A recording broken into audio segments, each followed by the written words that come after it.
اعوذ باللہ من الشیطان اللعین الرجیم، بسم اللہ الرحمن الرحیم، الحمد للہ رب العالمین، الصلاة والسلام علی اشرف الانبیاء والمرسلین وعلی آلہ الطیبین الطاہرین المعصومین الذین اذہب اللہ عنہم الرجس وطہرہم تطہیرا، اللہم صلی علی محمد وآل محمد، اللہم اخرجنا من الظلمات الوہم واکرمنا بنور الفہم، اللہم افتح علینا ابواب رحمتک وانشر علینا خزائن علومک برحمتک یا ارحم الراحمین۔ ہماری آپ کے ساتھ گفتگو مرحوم آیت اللہ سید محمد حسین حسینیہ طہرانی کی گراں قدر کتاب رسالہ لب اللباب میں جاری ہے، اور آج اس سلسلے کے 57ویں درس کے ساتھ ہم آپ کی خدمت میں حاضر ہوئے ہیں۔ ہم اس گراں قدر کتاب سے سیر و سلوک کے 12 مراحل کو آپ کی خدمت میں بیان کر چکے۔ ہم نے عرض کیا کہ رسول خدا صلی اللہ علیہ وآلہ وسلم کی امت کو گزشتہ انبیاء کی امتوں پر ایک برتری حاصل ہے، ایک فوقیت حاصل ہے، اور وہ یہ برتری ہے کہ وہ سیر و سلوک کے یہ 12 مراحل طے کر سکتے ہیں۔ جبکہ انبیاء گزشتہ سے متعلق اور ان کی امتوں سے متعلق یہ مطلب بیان ہو چکا کہ ان کی سیر و سلوک کی انتہا اسماء و صفات میں فنا ہونا ہے، فنا فی ذات کے مرحلے تک وہ نہیں پہنچ پاتے، لہٰذا اس اعتبار سے ان کی سیر و سلوک محدود ہوتی ہے۔ جبکہ رسول خدا صلی اللہ علیہ وآلہ وسلم اور ان کی امت کو یہ اعزاز حاصل ہے کہ وہ سیر و سلوک کے ان 12 مراحل کو طے کر سکتے ہیں۔ ہماری گزشتہ گفتگو اس مرحلے پر آپ سے آ کر پہنچی تھی کہ ہم یہ بیان کر رہے تھے کہ تمام انبیاء گزشتہ مقام اخلاص پر فائز ہیں۔ 3 دلائل ہم نے اس کے آپ کی خدمت میں بیان کیے قرآن مجید کی روشنی میں۔ یہ مطلب بھی ہم بیان کر چکے کہ مقام اخلاص تشکیک رکھتا ہے، یعنی اس میں مراتب ہیں، اور وہ مراتب بھی شدت و ضعف کے ہیں۔ لہٰذا اخلاص کا وہ بلند ترین مرتبہ جسے مقام صلوح کہا جا رہا ہے، یہ جسے کہا جا رہا ہے فنا فی ذات، کہ سالک وہاں پر فنا ہو جاتا ہے اور فنا فی اللہ اور بقا باللہ کے مرحلے پر فائز ہو جاتا ہے، یہ رسول خدا صلی اللہ علیہ وآلہ وسلم اور ان کی امت کے ساتھ مخصوص ہے۔ لیکن تمام انبیاء اخلاص کے ابتدائی مراحل تک پہنچے اور مخلصین کے مقام پر فائز ہیں۔ لہٰذا قرآن مجید سے آیت اللہ طہرانی نے متعدد آیات کا سہارا لیا۔ ہم ان دلائل کو بطور خلاصہ نہایت ہی مختصر انداز میں آپ کی خدمت میں ایک دفعہ پھر تکرار کر دیتے ہیں۔ پہلی دلیل جسے آیت اللہ طہرانی نے بیان کیا وہ یہ تھی کہ قرآن مجید سے یہ ثابت ہے کہ تمام انبیاء خداوند متعال کی حمد و ثنا بجا لاتے ہیں، اور یہ بھی قرآن مجید سے مطلب ثابت ہے کہ کوئی بھی خداوند متعال کی حمد کا حق ادا نہیں کر سکتا مگر وہی افراد جو مقام مخلصین پر فائز ہیں، وہ خداوند متعال کی حمد کا حق ادا کر سکتے ہیں۔ لہٰذا خداوند متعال ارشاد فرما رہا ہے سورہ صافات میں کہ سبحان اللہ عما یصفون، یہ جتنی بھی توصیف کر رہے ہیں اللہ ان کی توصیف سے منزہ ہے، الا عباد اللہ المخلصین، مگر اللہ کے مخلص بندے جب وہ اللہ کی وصف بیان کرتے ہیں تو وہ کما حقہ اللہ تبارک و تعالیٰ کی وصف کو بیان کرتے ہیں۔ بس اس مطلب سے یہ بات واضح ہو جاتی ہے کہ انبیاء ما سلف جو خداوند متعال کی حمد بجا لا رہے ہیں، اس قرآنی فارمولے کے مطابق وہ مقام مخلصین پر فائز ہیں۔ دوسری دلیل جسے آیت اللہ طہرانی نے بیان کیا وہ یہ تھی کہ تمام انبیاء ماسلف مقام اخلاص پر فائز ہیں، اور خود خداوند متعال قرآن مجید میں اس بات کی تصریح کر رہا ہے بعض انبیاء سے متعلق کہ وہ مقام اخلاص پر فائز ہیں۔ پس در واقع یہ دلیل تمام انبیاء کو شامل نہیں ہے، بلکہ کچھ انبیاء کو شامل ہے جن کا باقاعدہ قرآن مجید میں تذکرہ ہوا اور ان کا نام لیا گیا یا ان کی طرف اشارہ کیا گیا کہ وہ مقام مخلصین پر فائز تھے۔ جیسے سورہ یوسف کی آیت نمبر 24 کا سہارا لیا گیا کہ اِنَّهُ مِنْ عِبَادِنَا الْمُخْلَصِينَ، کہ یوسف ہمارے مخلص بندوں میں سے ہیں۔ پس یہاں پر معلوم ہوا کہ یہ دوسری دلیل ہے کہ جس دلیل میں یہ مطلب بیان کیا گیا ہے کہ بعض انبیاء کا تذکرہ قرآن مجید میں آیا ہے جو مقام مخلصین پر فائز ہے۔ پھر یہاں تیسری دلیل آیت اللہ طحرانی نقل کر رہے ہیں کہ جو عمومیت کا درجہ رکھتی ہے، یعنی عمومی دلیل ہے۔ اس دلیل میں انبیاء سابقہ سے متعلق یہ مطلب بیان کیا گیا ہے کہ وہ خداوند متعال کا شکر ادا کرتے ہیں، یعنی خداوند متعال نے جو ان کے اوپر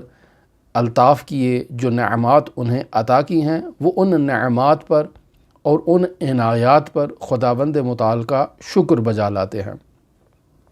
پھر ایک فارمولہ یہ بھی بیان کیا گیا کہ انسان کامل کے سوا کوئی بھی شخص خداوند متعال کا شکر حقیقی بجا نہیں لا سکتا۔ پس اگر انبیاء خداوند متعال کا شکر ادا کر رہے ہیں تو اس کا مطلب یہ ہے کہ وہ انسان کامل کے مرتبے پر فائز ہیں۔ لہٰذا سورہ اسراء کی آیت نمبر 3 کا سہارا لیا جاتا ہے۔ البتہ اور بھی آیات نقل کی ہیں آیت اللہ طحرانی نے، جنہیں ہم گزشتہ روز آپ کی خدمت میں نقل کر چکے، کہ ذریۃ من حملنا مع نوح انہ کان عبدا شکورا، یعنی وہ افراد جنہیں حضرت نوح علی نبینا علیہ السلام کے ساتھ اس کشتی پر سوار کیا گیا، ان کے بارے میں یہ بیان کیا گیا ہے کہ ذریۃ من حملنا مع نوح، یعنی نوح کے ساتھ ایک ذریت کو اور کچھ لوگوں کو کشتی پر سوار کیا گیا، لیکن شاہد مثال یہاں پر ہے کہ انہ کان عبدا شکورا، کہ حضرت نوح علی نبینا علیہ یہ مقام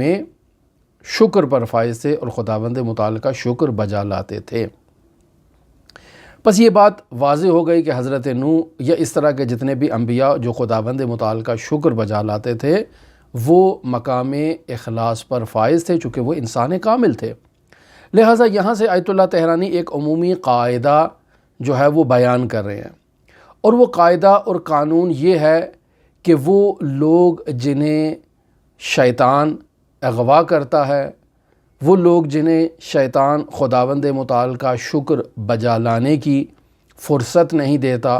موقع فراہم نہیں کرتا، اور انہیں راہ راست سے راہبدر کر دیتا ہے، انہیں اغوا کر لیتا ہے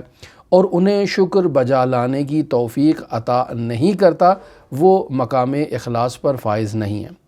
پس انبیاء جو خداوند متعال کا شکر ادا کر رہے ہیں، اس کا مطلب یہ ہے کہ وہ خداوند متعال کا شکر کرنے کا حق ادا کرتے ہوئے اس کا شکر ادا کر رہے ہیں اور وہ مقام اخلاص پر فائز ہیں۔ پس انبیاء خداوند متعال کے مخلص بندے ہیں۔ آج آیت اللہ طحرانی چوتھی دلیل اور آخری دلیل بیان کر رہے ہیں کہ تمام انبیاء مقام اخلاص پر فائز ہیں، اور اس دلیل میں آیت اللہ طحرانی جو استدلال کر رہے ہیں وہ سورہ رعد کی آیت نمبر 84 سے آیت نمبر 87 تک اس کا سہارا لے رہے ہیں۔ یہاں پر کلمہ اجتباء بیان کیا گیا ہے آیات میں، جن سے آیت اللہ طحرانی باقاعدہ استدلال کرنا چاہ رہے ہیں۔ کلمہ اجتباء کہتے ہیں منتخب کرنا، برگزیدن یعنی انتخاب کرنا، یعنی انسان مختلف چیزوں میں سے ایک چیز کا انتخاب کرتا ہے اور اسے اپنے لیے چن لیتا ہے۔ جیسے آپ مارکیٹ میں جاتے ہیں اور بہت ساری چیزیں جو آپ نے خریدنی ہوتی ہیں، ان میں بہت سی ورائٹیاں ہوتی ہیں، اور آپ ان میں سے وہ چیز جو آپ کے لیے مناسب ہوتی ہے اسے آپ وہاں سے انتخاب کر لیتے ہیں، اسے کہتے ہیں اجتباء کرنا۔ یعنی آپ نے کوئی لباس خریدنا تھا تو لباس کی مختلف ورائٹیز اور انواع و اقسام موجود تھی، ان میں سے آپ نے ایک اپنے لیے مناسب چیز کو انتخاب کر لیا، یعنی اجتبا کر لیا۔ اس کلمے کا سہارا لیتے ہوئے آیت اللہ طحرانی اس بات کو بیان کر رہے ہیں کہ خداوند متعال نے اپنے تمام انبیاء کو اپنے لیے انتخاب کیا ہے، یعنی اجتبا کیا ہے۔ جب اپنے لیے انتخاب کیا ہے تو اس کا مطلب ہے کہ وہ مقام اخلاص پر فائز ہے۔ ہم آیت اللہ طحرانی کی عبارت کو آپ کی خدمت میں بیان کرتے ہیں اور اسی مطلب کو وہاں سے نقل کرتے ہیں کہ جو آیت اللہ نے بیان کیا اور اس سے استفادہ کرتے ہیں۔ مثلا چوتھی دلیل آیت اللہ طحرانی اس مطلب پر قائم کرنا چاہ رہے ہیں کہ تمام انبیاء مقام اخلاص پر فائز ہیں۔ چوتھی دلیل عنوان اجتبا یعنی برگزیدن، یعنی انتخاب کردن، یعنی انسان کسی چیز کو بطور اختصاص اپنے لیے منتخب کرتا ہے کہ یہ صرف اور صرف میری ہے اور کسی اور کو یہ کسی اور کے ساتھ مخصوص نہیں ہے، تو یہ ہے اجتبا کرنا، انتخاب کر لینا۔ فرماتے ہیں کہ خداوند عز و جل در قرآن مجید انبیائی را بے عنوان اجتبا توصیف نموده است، یعنی خداوند متعال نے قرآن مجید میں انبیاء کو اجتبا کیا ہے، یعنی اپنے ساتھ مخصوص کیا ہے کہ یہ اللہ کے بندے جو ہیں وہ اللہ کے ساتھ مخصوص ہیں، لہٰذا جو اللہ کے ساتھ مخصوص ہے وہ مقام مخلصین پر فائز ہے۔ آنجا کے می فرمائد، یعنی خداوند متعال ارشاد فرما رہا ہے قرآن مجید میں، لہٰذا سورہ رعد کو اگر آپ دیکھیں تو وہاں ارشاد ہوتا ہے وَوَهَبْنَا لَهُ إِسْحَاقَ وَيَعْقُوبَ كُلًّا هَدَيْنَا، یعنی یہاں پر خداوند متعال ارشاد فرما رہا ہے کہ ہم نے ابراہیم کو عطا کیا اسحاق اور یعقوب، یعنی ہم نے ابراہیم پر یہ عنایت کی کہ ہم نے انہیں اسحاق اور یعقوب عطا کیے اور پھر سب کی رہنمائی کر دی۔ وَنُوحًا هَدَيْنَا مِن قَبْلُ وَمِن ذُرِّيَّتِهِ، اور اس سے پہلے ہم نے نوح کی ہدایت کی اور اس کی ذریت کی ہدایت کی، داؤد و سلیمان و ایوب و یوسف و موسیٰ و ہارون و کذالک نجزی المحسنین، اور پھر اس کے علاوہ خداوند متعال نے ان انبیاء کا نام لیا باقاعدہ کہ حضرت داؤد، حضرت سلیمان، ایوب، یوسف، موسیٰ اور ہارون، ان کی بھی خداوند متعال نے ہدایت کی، اور خداوند متعال اسی طرح سے محسنین کو جزا عطا کرتا ہے کہ وہ خداوند متعال ان کی ہدایت کر دیتا ہے۔ پھر آگے ارشاد ہو رہا ہے، بعض مزید انبیاء کا نام لیا جا رہا ہے، وَزَكَرِيَّا وَيَحْيَا وَعِيسَى وَإِلْيَاسَ كُلٌّ مِّنَ الصَّالِحِينَ،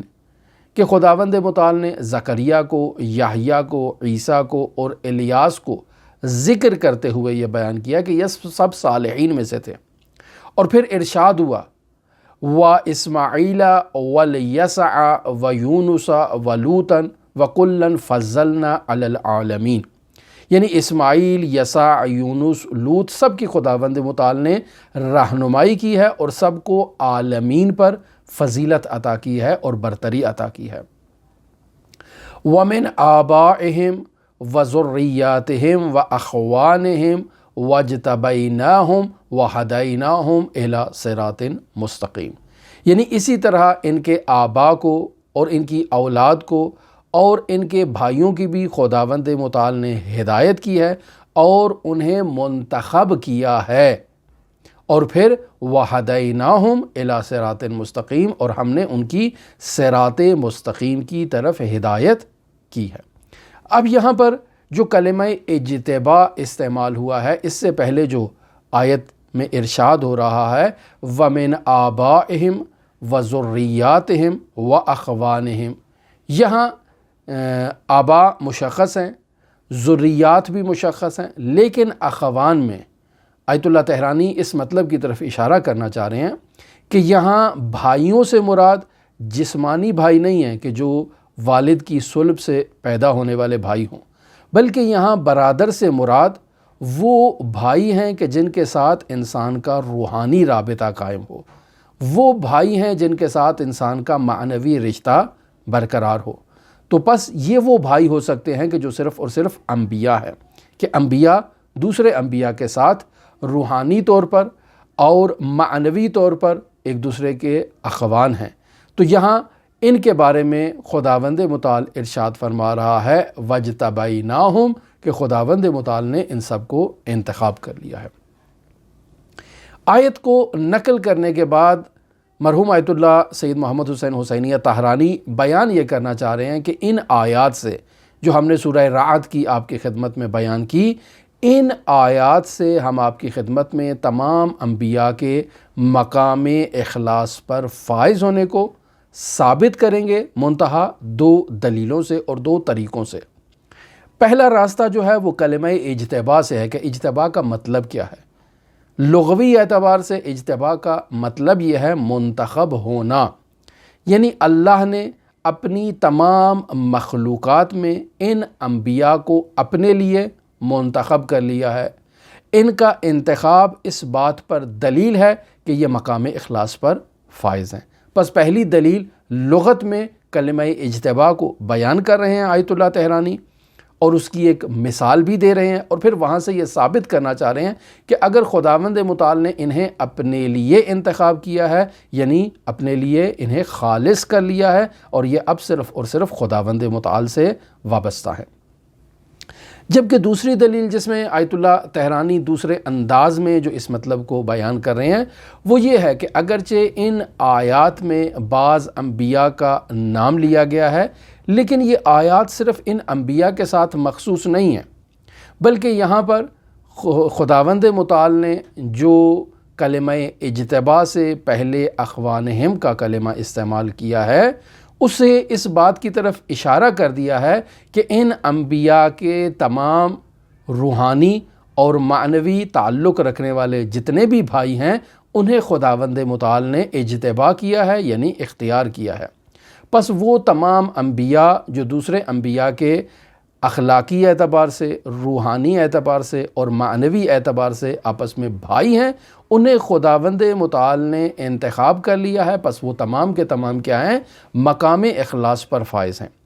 پس یہاں آیت اللہ طاہرانی در واقع یہ بیان کرنا چاہ رہے ہیں کہ یہ سورہ رعد کی آیات اطلاق رکھتی ہیں، عمومیت رکھتی ہیں اور تمام انبیاء کو شامل ہیں، اور ان سے یہ ثابت کیا جا سکتا ہے کہ تمام انبیاء مقام اخلاص پر فائز ہیں۔ ہم آیت اللہ طاہرانی کی عبارت کو آپ کی خدمت میں نقل کرتے ہیں اور اس عبارت کا ترجمہ آپ کی خدمت میں پیش کرتے ہیں تاکہ وہاں سے یہ مطلب واضح ہو جائے کہ تمام انبیاء مقام اخلاص پر فائز ہیں۔ توجہ فرمائیں اور کتابیں اپنی کھول لیں۔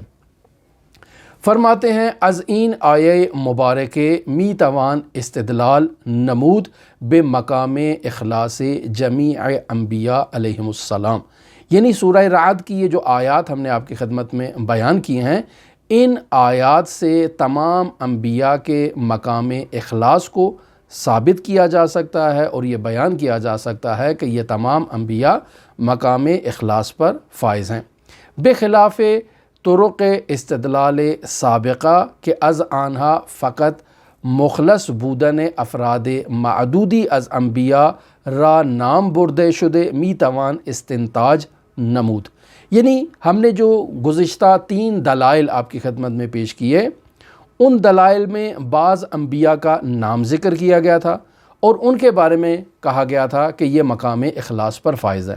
تو جب بعض انبیاء کا نام لے لیا گیا اور انہیں مقام خلوص کے ساتھ جو ہے وہ مخصوص کر دیا گیا اور انہیں نامینیٹ کر دیا گیا، تو اس کا مطلب یہ ہے کہ وہ آیات اور وہ دلائل عمومیت نہیں رکھتے تھے، لیکن اس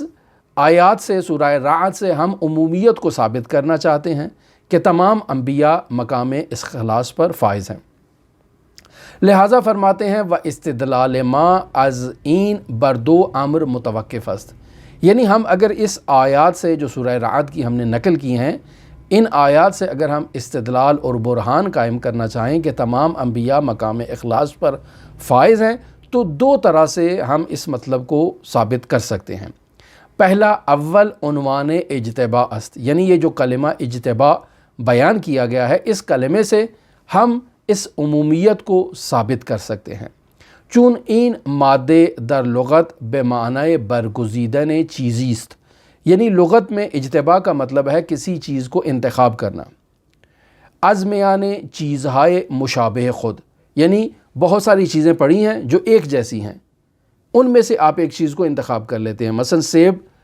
ایک بہت بڑی تعداد سیب کی پڑی ہے اور ان سیبوں میں سے آپ کچھ کو جو ہے وہ چن لیتے ہیں، منتخب کر لیتے ہیں، اسے اجتبا کہتے ہیں۔ آیت اللہ تہرانی مثال دے رہے ہیں، مثلا از یک صندوق سیب اگر یک عددی را برگزیند و بردارند برائے خود عمل او را اجتبا نامند، یعنی ہمارے پاس ایک پیٹی ہے، اس پیٹی میں سیب پڑے ہوئے ہیں، ہم ان سیبوں میں سے ایک سیب کو اپنے لیے اٹھاتے ہیں تاکہ ہم اس کو استعمال کریں، ہمارے اس عمل کو اجتبا کہا جائے گا۔ چون در این آیہ کریمہ خداوند متعال می فرماید، یعنی ان آیات میں خداوند متعال ارشاد فرما رہا ہے وَجْتَبَيْنَاهُمْ، یعنی آنہا را از میان جمیع مخلوقات و افراد بشر اجتبا نمودیم، یعنی خداوند متعال نے تمام بشریت میں اور اپنی تمام مخلوقات میں سے ان افراد کو اجتبا کیا، یعنی انتخاب کر لیا ہے۔ وہ آنہا را برگزیدیم، یعنی خداوند متعال نے انہیں اپنے لیے چن لیا ہے۔ و برائے خود در صندوقچے یا در جیب خاص خود قرار دادیم، اور ہم نے ان کو چن کر اپنے لیے ایک صندوق میں رکھ لیا، یعنی اگر میں چنوں سیبوں کو تو ان میں سے ایک سیب کو اٹھا کر اپنے لیے جو ہے وہ ایک پیٹی میں رکھ لوں گا یا اپنی جیب میں ڈال لوں گا، تو میں نے اس کو اپنے لیے انتخاب کر لیا ہے۔ تو خداوند متعال نے بھی اسی طرح سے انبیاء میں سے، تمام بشریت میں سے، اپنی تمام مخلوقات میں سے کچھ افراد کو انتخاب کیا ہے، اس عمل کو اجتبا کہتے ہیں۔ پس جن افراد کو خداوند متعال نے اپنے لیے انتخاب کیا ہے، یعنی وہ لوگ مقام اخلاص پر فائز ہیں اور خداوند متعال کے ساتھ مخلص ہو چکے ہیں۔ دوسرا راستہ جو ان آیات سے آیت اللہ تہرانی بیان کرنا چاہ رہے ہیں، پہلے تو اسی کا نتیجہ، پہلے مطلب کا نتیجہ پیش کر رہے ہیں۔ فرماتے ہیں بنابر این حکم آنہا با افراد بشر فرق می کند، یعنی وہ افراد جنہیں خداوند متعال نے اجتبا کر لیا ہے، اپنے لیے انتخاب کر لیا ہے، ان بندوں کا حکم باقی تمام افراد سے مختلف ہے۔ آنہا افرادی ہستن، یہ جنہیں خداوند متعال نے اجتبا کیا ہے، یہ ایسے افراد ہیں کہ بے تمام معنی جدا شدے، یہ مکمل طور پر جو ہے یہ باقی سب سے مختلف ہو گئے ہیں اور جدا ہو چکے ہیں۔ و برائے خود خدا بودے، یہ افراد صرف خداوند متعال کے لیے چن لیے گئے ہیں، خداوند متعال کے لیے مخصوص ہو چکے ہیں، ان میں کسی قسم کے غیر کی کوئی گنجائش نہیں ہے۔ و مورد نظر حضرت او بودند، یعنی ان افراد پر خداوند متعال کی خاص توجہ اور خاص عنایت ہے، یہ اس کے مورد نظر ہیں اور باقی ان کی طرح مورد نظر واقع نہیں ہوئے۔ معلوم است کہ این اجتبا برائے خدا برہمان عنوان اخلاص منطبق است، یعنی جب خداوند متعال نے کچھ افراد کو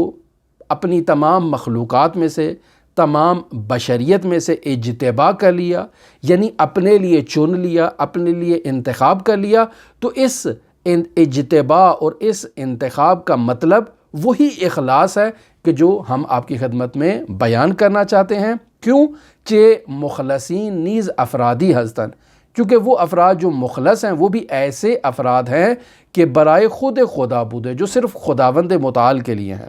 غیر خدا کے لیے نہیں ہیں۔ و نسبت شان را بکلی بتمام موجودات قط نمودے، یعنی انہوں نے اپنی تمام نسبت جو موجودات سے تھی اس کو قطع کر کے اپنا رابطہ صرف اور صرف خداوند متعال سے قائم کر لیا ہے۔ و بحضرت او پیوستند، اور اس کے ساتھ ملحق ہو چکے ہیں۔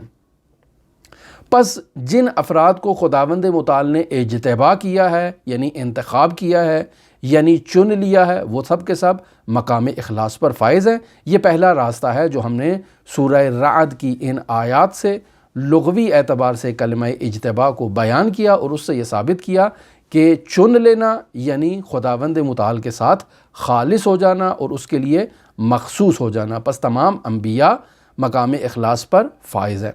دوسرا راستہ جسے آیت اللہ تہرانی بیان کر رہے ہیں، فرماتے ہیں دومان کے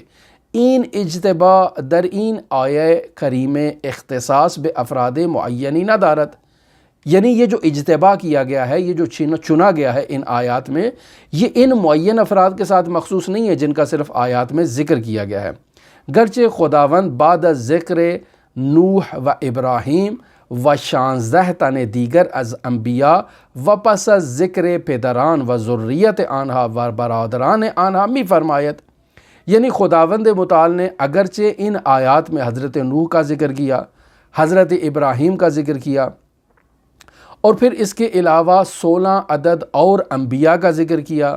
پھر ان کے والدین کا ذکر کیا، پھر ان کی ذریت کا ذکر کیا، اور پھر ان کے دینی بھائیوں کا ذکر کیا ہے، اور پھر اس کے بعد خداوند متعال فرماتا ہے کہ ما آنہارا اجتباع نمودیم، یعنی ہم نے ان کو انتخاب کر لیا ہے اور چن لیا ہے،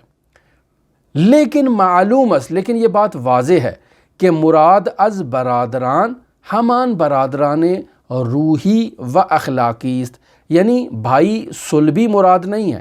بلکہ اخلاقی بھائی، روحانی بھائی، جن کے ساتھ انسان کا روحانی رابطہ ہو، جن کے ساتھ انسان کا اخلاقی رابطہ ہو، وہ مراد ہیں، سب کے سب مراد نہیں ہیں،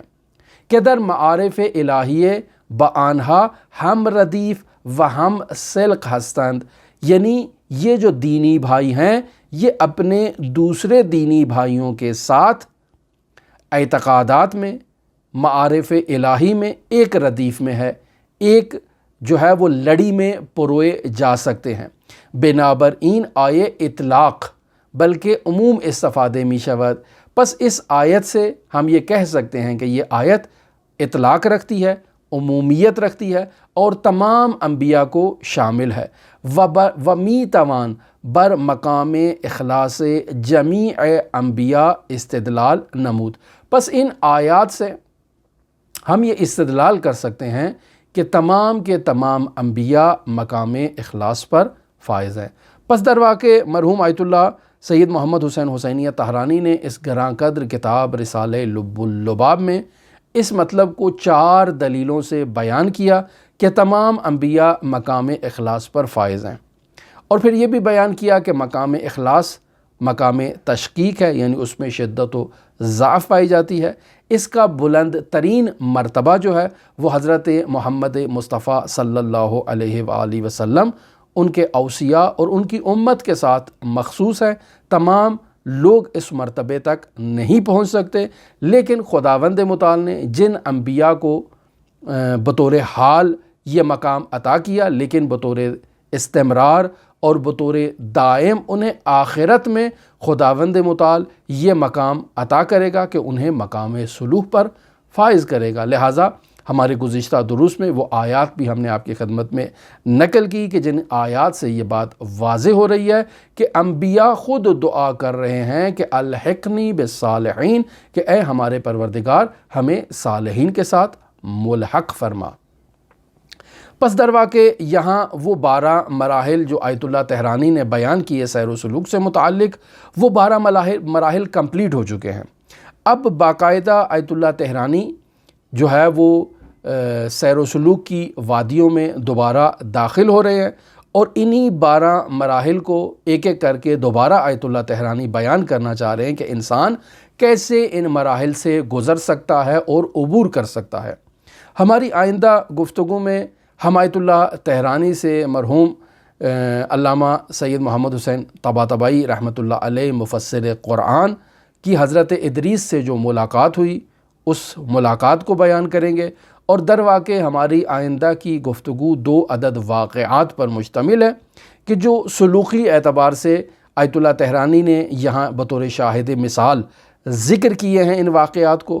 واقعات کو بیان کرنے کے بعد دوبارہ انہی 12 مراحل کو پریکٹیکل طور پر اور عملی طور پر بیان کریں گے آیت اللہ تہرانی کہ کیسے ایک سالک ان 12 مراحل سے عبور کر سکتا ہے اور انہیں اپنی زندگی میں جاری کر سکتا ہے۔ ہماری دعا ہے کہ خداوند متعال ہماری اس مختصر سی گفتگو کو، جو کہ آج گو کہ مختصر یہ درس تھا، اسے خداوند متعال اپنی بارگاہ میں قبول و مقبول فرمائے۔ تمام سننے والوں کے لیے ہمارے ان کلمات کو مفید قرار دے، اور وہ ہماری اس گفتگو سے، ان باتوں سے تاثیر لیں اور حقیقت میں ان معارف پر عمل کریں اور بلند مدارج عالیہ کو طے کریں۔ ہم آپ تمام دیکھنے والوں کے لیے حضرت امام علی ابن موسیٰ الرضا علیہ آلاف و تحیت و ثنا کی نورانی بارگاہ میں دعا گو بھی ہیں اور آپ سب کے لیے نائب الزیارہ بھی ہیں۔ اللہم صلی علی محمد و آل محمد وعجل فرج قائم آل محمد۔